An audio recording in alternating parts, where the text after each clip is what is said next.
Make your dreams higher.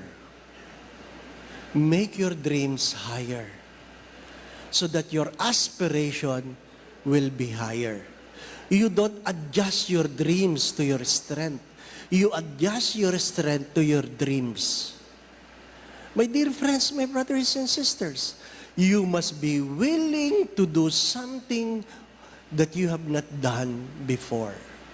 Fourth, you must be willing to let go of the old so that you can have the new. You cannot have both world.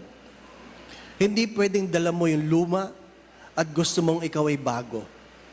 You can never be in a new place keeping the old place.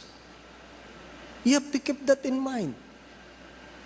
God is opening a new door for us.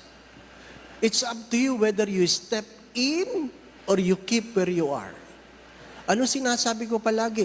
You must learn to imagine the unimaginable for God to do the impossible. Ang hirap, Father. Kaya nga eh. Kung madali ba yan, mananalig ka ba sa Diyos? Hindi. Kailangan mo ba ng Diyos kung madali lang? Hindi. Nandyan ang Diyos. Ano sabi?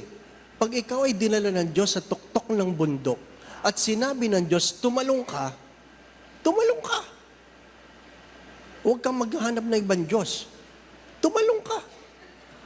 Two things could possibly happen. If the Lord asks you to jump, first, either He will put wings on your shoulder or He will catch you at the bottom.